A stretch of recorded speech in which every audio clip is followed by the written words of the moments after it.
Subscription کے button کو دبائیے اور ساتھ بیل آئیکن پر کلک کیجیے تاکہ آپ کو تمام ویڈیو فوراً مل سکیں۔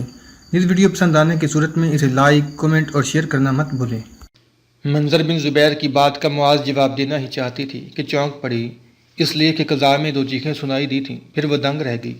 حسن کروسو سے ٹکرانے والے 4 میں سے 2 کو حسن کروسو نے موت کی گھاٹ اتار دیا تھا۔ باقی 2 نے اپنے آپ کو محفوظ کرنے کے لیے اور حسن کروسو کے سامنے اپنے دفاع کو مضبوط کرنے کے لیے اپنی پیٹھ پر لٹکتی ڈھالیں سنبھالنی چاہییں۔ تو حسن کروسو بڑی خونخواری سے ان پر حملہ آور ہوا اور ان 2 میں سے ایک اور کو موت کی گہری نیند سلا دیا تھا۔ آخر میں بچنے والا کپ کپا رہا تھا اور اپنی پیٹھ سے اپنی ڈھال اتار چکا تھا، لیکن موت کو اپنے قریب دیکھ کر اس پر لرزہ طاری ہو رہا تھا۔ حسن کروسو کچھ دیر تک اسے گھورتا رہا، پھر عجیب سی زکند لگاتے ہوئے اس پر حملہ آور ہوا۔ آخری بچنے والا کپ کپاتے ہوئے اپنا دفاع تک نہ کر سکا۔ حسن کروسو کی تلوار بلند ہوئی اور اس کا بھی خاتمہ کر گئی۔ حسن کروسو نے فوراً اپنی تلوار صاف کر کے نیام میں کی، زمین پر پڑا ہوا امامہ اٹھا کر پھر اپنے سر پر باندھ لیا اور راہبانہ عبا جو اس نے اتاری تھی وہ بھی اس نے پہن لی تھی۔ پھر معاذ کے لیے ایک اور حیرت انگیز قدم حسن کروسو نے اٹھایا۔ وہ اس طرح کہ مرنے والوں کے 4 گھوڑے جو قریب ہی کھڑے تھے، ایک گھوڑے کی طرف حسن کروسو بڑھا، رکاب میں پاؤں جمائے بغیر اس نے شاہین کی طرح ایک وسیلی جست لگائی اور گھوڑے پر سوار ہو کر اس کی بھاگ سنبھالتے ہوئے اسے ایڑ لگا دی تھی۔ گھوڑے کو بگاتا ہوا جب حسن کروسو منظر بن زبیر، معاذ اور بسیط کے قریب آیا تو اسے مخاطب کرتے ہوئے بڑی ارادت مندی اور عقیدت کے ساتھ معاذ نے اسے مخاطب کیا۔ ان 4 مسلح جوانوں کے خلاف کامیابی پر میں آپ کو مبارکباد دیتی ہوں۔ آپ کی شجاعت، آپ کی جوانمردی اسلام اور مسلمانوں سے آپ کی چاہت اور محبت کو سلام کرتی ہوں۔ مجھے پتہ چلا ہے کہ میرے بھائی کے علاوہ آپ نے کچھ اور جوانوں کو بھی ان کے ہاتھوں گرفتار ہونے سے بچایا ہے۔ اس کے لیے آپ کا شکریہ۔ بہت ماہ پہلے ایک بار جب آپ ہماری حویلی میں آئے تھے تو آپ کے حق میں مجھ سے ایک گستاخی ہوئی تھی، میں اس کے لیے معذرت خواہ ہوں اور آپ سے معافی مانگتی ہوں۔ جب تک معاذ بولتی رہی، حسن کروسو مسکراتے ہوئے اس کی طرف دیکھتا رہا۔ معاذ جب خاموش ہوئی تو اس کی طرف دیکھے بغیر کسی قدر زمین کی طرف دیکھتے ہوئے حسن کروسو کہہ رہا تھا، بی بی تمہیں معذرت کرنے کی ضرورت نہیں ہے، شرمسار ہونے کی نہ شکریہ ادا کرنے کی۔ دیکھو میں ایک راہب ہوں اور ہمارا مدعا اور مقصد انسانیت کی بہتری اور بھلائی ہے۔ اس موقع پر معاذ حسن کروسو کو مخاطب کر کے کچھ کہنا چاہتی تھی کہ حسن کروسو نے منظر بن زبیر کی طرف دیکھا اور اسے مخاطب کیا۔ یہ 4 مرنے والے غرناطہ کی انتظامیہ سے تعلق نہیں رکھتے تھے، نہ ان کا تعلق راہبوں کی کسی احتسابی عدالت سے ہے۔ یہ بس مسلمانوں کے علاقوں میں لوٹ کھسوٹ کا لائحہ عمل اور منصوبہ بنا کر آئے تھے جو ناکام ہو گیا ہے۔ ہو سکے تو ان کی لاشوں کو یہیں کہیں کسی گھڑے میں ڈال کر ٹھکانے لگا دو اور ان تینوں کے گھوڑوں کو بستی میں لے جاؤ، یہ تم لوگوں کے کام آئیں گے۔ یہ گھوڑا جو اس وقت میرے پاس ہے یہ میرے پاس رہے گا۔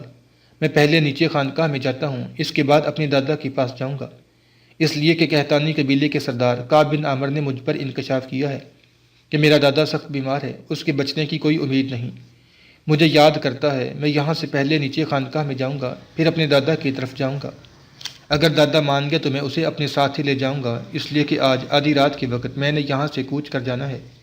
اس کے ساتھ ہی حسن کروسو اپنے گھوڑے کو ایڑ لگا کر آگے بڑھ گیا تھا۔ اس موقع پر معاذ اپنے جذبات اور احساسات کا اظہار کرنے کے لیے حسن کروسو سے بہت کچھ کہنا چاہتی تھی، لیکن کچھ نہ کہہ پائی، اس لیے کہ حسن کروسو گھوڑے کو ایڑ لگاتا ہوا نیچے خانقاہ کی طرف چلا گیا تھا۔ حسن کروسو کا کہا مانتے ہوئے منظر بن زبیر اور بسیط آگے بڑھے، گڑھے کھود کر وہاں مرنے والے 4 کی لاشیں دفن کرنے لگے تھے۔ معاذ تھوڑی دیر تک حسن کروسو کو جاتے ہوئے دیکھتی رہی۔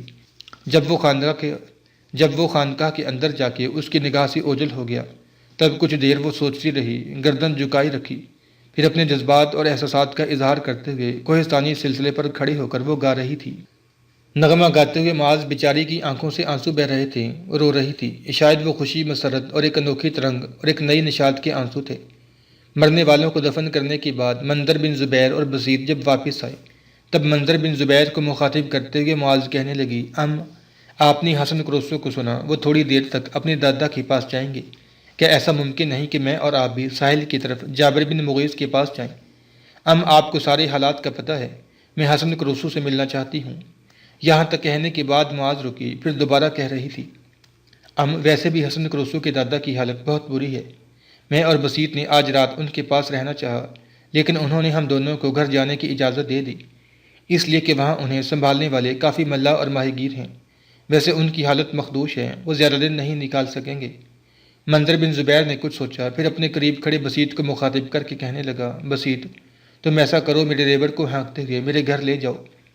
مرنے والوں کی جو 3 گھوڑے ہیں انہیں بھی اپنے ساتھ لے جاؤ، تمہارا گھوڑا میرے پاس ہی رہے گا۔ معاذ کو لے کر ساحل کی طرف جاتا ہوں۔ معاذ کے گھر والوں سے کہنا کہ یہ میرے ساتھ حسن کروسو کے دادا جابر بن مغیث کی طرف گئی ہے۔ منظر بن زبیر کے کہنے پر بسیط حرکت میں آیا، جانوروں کو اس نے ہانکنا شروع کیا، ساتھ ہی تینوں گھوڑوں کو اپنے ساتھ لے گیا تھا۔ اس موقع پر پھر معاذ نے منظر بن زبیر کو مخاطب کیا کہ ایسے بہتر نہیں کہ پہلے ہم خانقاہ میں حسن کروسو سے جا کر ملیں، پھر اس کے ساتھ اس کے دادا کے پاس جائیں۔ ہلکا سا تبسم منظر بن زبیر کے چہرے پر نمودار ہوا، کہنے لگا، نہیں بیٹی، میں تم سے اتفاق نہیں کرتا۔ ہم یہاں سے سیدھے جابر بن مغیث کے جھونپڑے میں جاتے ہیں۔ تم نے اس کی تشویشناک حالت بتا کر مجھے بھی تشویش میں مبتلا کر دیا ہے۔ اس کے پاس پہنچنا ہمارے لیے ضروری ہے۔ حسن کروسو بھی ہمارے پیچھے پیچھے آئے گا۔ میں بھی جانتا ہوں وہ زیادہ دیر نہیں لگائے گا، کیونکہ اس نے آج آدھی رات تک یہاں سے کوچ بھی کرنا ہے۔ کوچ کا نام سن کر معاذ اداس اور افسردہ ہو گئی تھی، کچھ دیر سوچوں میں کھوئی رہی۔ دوبارہ اس نے منظر کو مخاطب کیا، یہ حسن کروسو کب یہاں آئے اور آج آدھی رات کے وقت کس ہمت روانہ ہو جائیں گے؟ کیا وہ یہاں کسی مہم پر آئے ہیں؟ منظر بن زبیر سنجیدہ ہو گیا، کہنے لگا، نہیں بیٹی، ایسی کوئی بات نہیں ہے۔ دراصل وہ اپنے بحری بیڑے کے ایک حصے کے ساتھ مغرب کی طرف جائے گا۔ خیر الدین باربروسا اس وقت قسطنطنیہ میں ہے۔ اس کے اطلاعیہ گروں نے خبر دی تھی کہ کچھ ہسپانوی جہاز نئی دنیا سے دولت لے کر ہسپانیہ کی طرف آ رہے ہیں۔ حسن کروسو ان پر حملہ آور ہوگا، جو کچھ ان کے پاس ہے اسے چھین کر خیر الدین باربروسا کا رخ کرے گا۔ حسن کروسو کے ساتھ کاکا بھی ہے، جسے اہل یورپ شیطان شکاری کے نام سے پکارتے ہیں۔ منظر بن زبیر جب خاموش ہوا تو معاذ پہلے کی نسبت اور زیادہ اداس اور افسردہ ہو گئی، کہنے لگی، یہ تو بڑی خطرناک اور انتہائی مشکل مہم ہے۔ ہسپانیہ کے جو جہاز نئی دنیا سے دولت لا رہے ہیں ان کی حفاظت کے لیے ان کے بحری بیڑے کا بھی حصہ ہوگا، لہذا یہ مہم خطرناک صورت بھی اختیار کر سکتی ہے۔ جواب میں منظر بن زبیر مسکرایا اور کہنے لگا، میری بچی، تمہیں فکر مند ہونے کی ضرورت نہیں ہے۔ خیر الدین باربروسا اور اس کے ساتھی موت سے ہم کلام ہونے والے اندھیوں اور تیز و تارہ فضاؤں میں دھواں دار گٹاؤں جیسے ہیں۔ موت کی کراہوں، مرگ کی آتش اور قضاء کے کنویں جیسے سمندر کے اندر یہ اپنی شکار کی تلاش میں سرگردہ رہتے ہیں۔ رات کو تھپیڑے مارتی برفانی ہواؤں، اجڑے کھنڈر میں پناہ گاہوں اور کراہتی بنجر پیاس میں کھڑے ہو کر اپنے خون سے اپنی قوم کی تاریخ لکھتے ہیں۔ یہ وہ لوگ ہیں جو وقت کے سازوں اور آزادی کے گیتوں پر مرگ کا کھیل کھیلتے طوفانوں کے محرم بن جاتے ہیں۔ جب دشمن کے سامنے آتے ہیں تو بجہت غموں کے طوفانوں کی طرح، زمین کے ذروں کی طرح انہیں پامال کرتے ہوئے اپنی ملت کی تقریر کو بدل جاتے ہیں۔ میری بچی، جہاں یہ لوگ اسلام پسند گفتوں کے لیے نغموں کی غنایت، جمال جلوہر، نغموں کی گوہر اور وجدان کے نیلم ہیں، وہاں یہ مسلمانوں کے دشمنوں کے لیے جھلسا دینے والی سورج کی لو، کالے بخار کے چڑھاؤ، نفرتوں کی اداس رتوں اور اذیتوں کی انگڑائی سے بھی زیادہ ہولناک اور اذیت دہ ہوتے ہیں۔ بیٹی، میں جانتا ہوں تو حسن کروسو کو پسند کرتی ہے، پر تم اس کے لیے زیادہ فکر مند نہ ہو کہ یہ لوگ زندگی سے پیار نہیں کرتے۔ پر ایک بات میں تمہیں بتا دوں کہ جو لوگ زندگی سے پیار نہیں کرتے، موت بھی ان سے کترا کر گزرتی ہے، اور جو لوگ زندگی کے لیے بھاگ دوڑ اور جد و جہد کرتے ہیں، موت ان کے تعاقب میں لگ جاتی ہے۔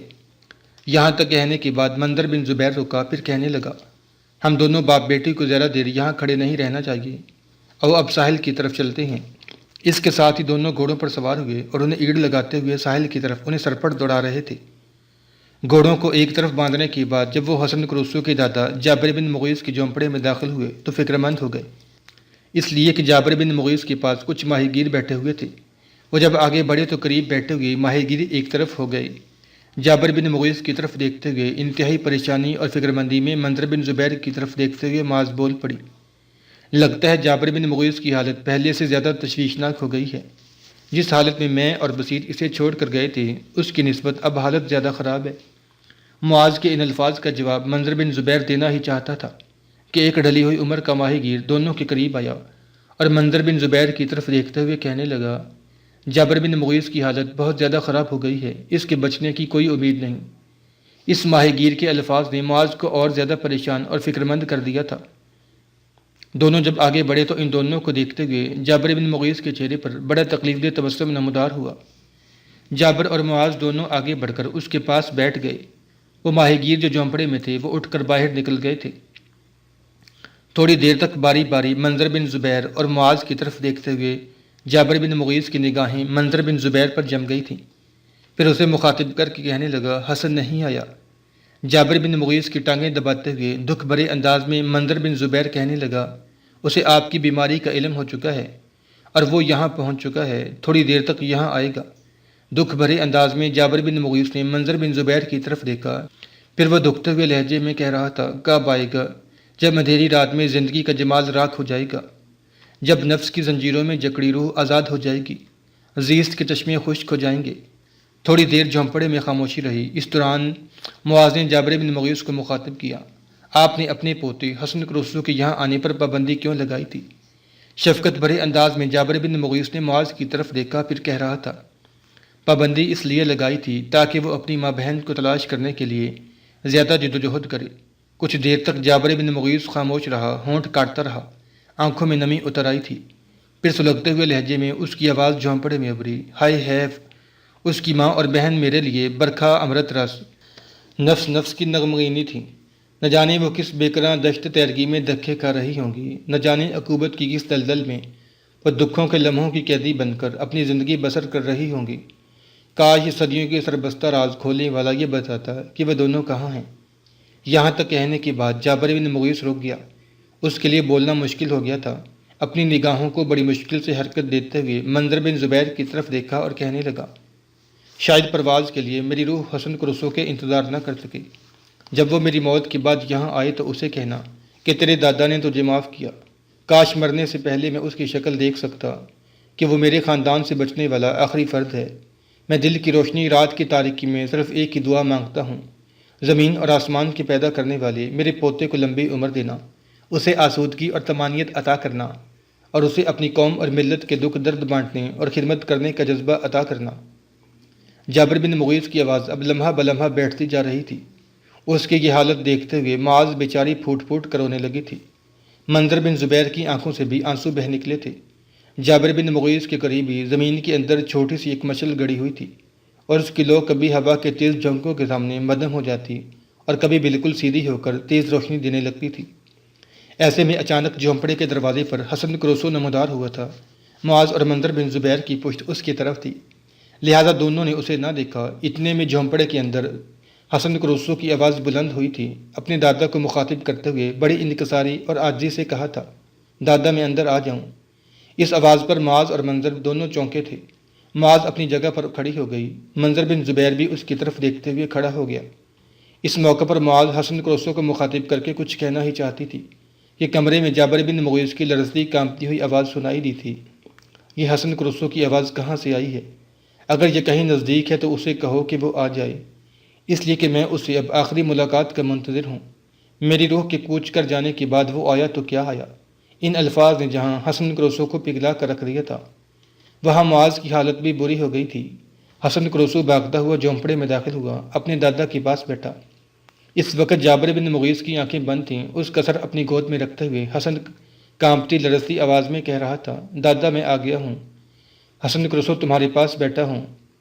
دادا اٹھ مجھے مار، لوہے کی سلاخیں گرم کر کے میرے جسم کو داغ، لیکن مجھ سے بچھڑنے کی بات مت کرنا۔ حسن کرسو کے ان الفاظ پر معاذ سسکیاں لیتے ہوئے رونے لگی تھی۔ منظر بن زبیر کی آنکھوں سے بھی آنسو بہہ نکلے تھے۔